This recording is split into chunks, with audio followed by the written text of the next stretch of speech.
Before he was the boss, he was just a kid with a broken heart and a dream too big for his small New Jersey town. You know the anthems. You've heard the voice. But what you haven't heard is the pain behind the power. This is the story of a man who sang about freedom while battling chains of his own. Behind the glory, the Grammys, and the roaring stadiums, Bruce Springsteen was quietly fighting for his life. And now, for the first time, we're peeling back the curtain to reveal the tragic, raw, and deeply human story behind the legend. Bruce Springsteen emerged from humble New Jersey roots to become an icon of American rock music. But behind the legend of the Boss lies a life haunted by shadows. Born in 1949 in Long Branch, New Jersey, Bruce grew up in a blue-collar household. His father, Douglas Springsteen, was a stoic, emotionally distant bus driver who battled undiagnosed mental illness. His mother, Adele, kept the family together, working as a secretary and providing warmth where his father could not. From a young age, Bruce felt different. He was quiet, sensitive, withdrawn, a dreamer in a world that didn't understand boys like him. Music became his escape. As a child, he was mesmerized by Elvis Presley. When he saw Elvis on television, he felt something awaken in him, something powerful, rebellious, and free. He begged for a guitar, and eventually he got one. What began as fascination became his life's mission. He started playing in small clubs in Asbury Park, learning the craft, building confidence, and crafting the sound that would define a generation. But even as his career began to bloom, Bruce carried the weight of a difficult childhood, especially his relationship with his father. Douglas Springsteen was a cold presence in the home. Bruce would often find him sitting in silence at the kitchen table, staring into space, fuming in an invisible rage that blanketed the household in fear. He rarely spoke, and when he did, it was often critical or condescending. He couldn't connect with Bruce's softness, his sensitivity, or his artistic ambitions. As Bruce later described, his father never hit him, but the emotional absence was its own kind of violence. He never offered approval or affection. Bruce grew up trying to win that love and attention, to no avail. He eventually began mimicking his father's demeanor, the jeans, the work shirts, the hardened stare, not to become him, but to try and make sense of him. Their relationship left deep scars. That pain would later pour into Bruce's music. Through his songs, Bruce processed what he couldn't say out loud. He wrote about fathers and sons, broken homes, the quiet struggle of ordinary men. Songs like Adam Raised a Cain, Independence Day, and My Father's House weren't just stories. They were emotional exorcisms. As Bruce's music matured, so did his fame.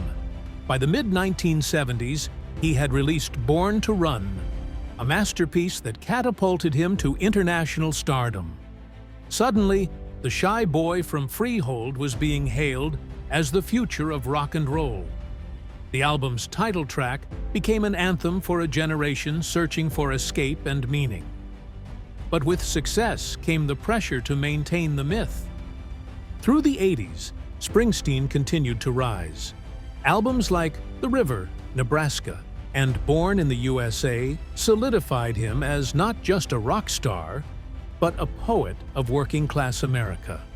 His voice was raw and sincere. His lyrics carried weight. But even at the height of his fame, Bruce's inner demons never left him. Behind the scenes, he was battling something far darker than fame: depression. For much of his adult life, Bruce struggled with serious mental health issues. Depression would descend without warning, paralyzing him emotionally. He described it as a fog that would roll in, suddenly, silently, and consume him. There were days when he couldn't get out of bed. Days when the applause meant nothing. Days when he didn't recognize himself. He tried everything: therapy, medication, introspection. His wife, fellow musician Patti Cialfa, played a critical role in helping him face it. She saw through the charisma and the stage persona and recognized the pain he often tried to hide. It was Patti who pushed him to get help when things were at their worst. And Bruce, to his credit, faced it head-on. He spoke openly about seeing a psychiatrist, taking antidepressants, and putting in the emotional work to heal. His candor about mental health has helped thousands of fans feel less alone. A reminder that even legends suffer in silence, that even the strongest voices can tremble. Despite these battles, Bruce's creativity never wavered. In fact, his pain often fueled his greatest art.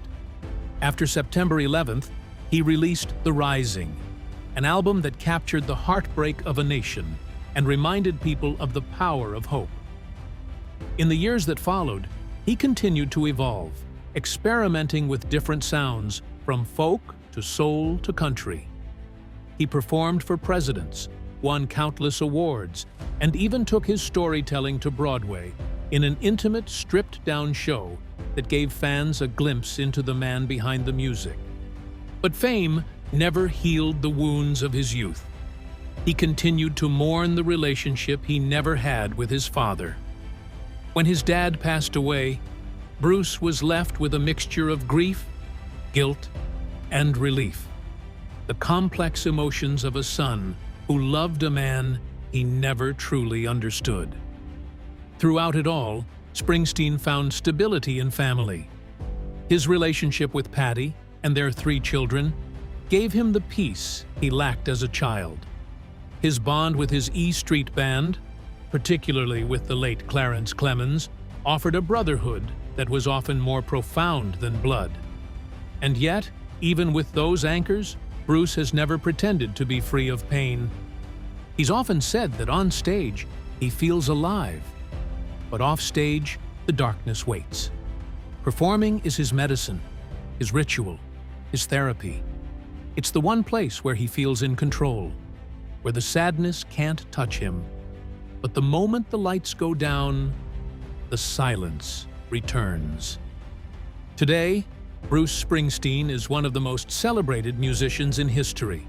He's sold more than 140 million records, earned a Presidential Medal of Freedom, and is revered as one of America's greatest storytellers. Yet, despite the accolades, he remains a man shaped by sorrow. His story is not just one of success, but of survival. Surviving a joyless childhood, the rejection of a father, the quiet devastation of mental illness, and the crushing weight of expectation. And through it all, he's kept singing. Because for Bruce Springsteen, the music was never about fame. It was about saving himself. And maybe, along the way, saving someone else too. Thanks for watching this video. If you enjoyed, make sure to leave a like and subscribe with notifications on to never miss a video.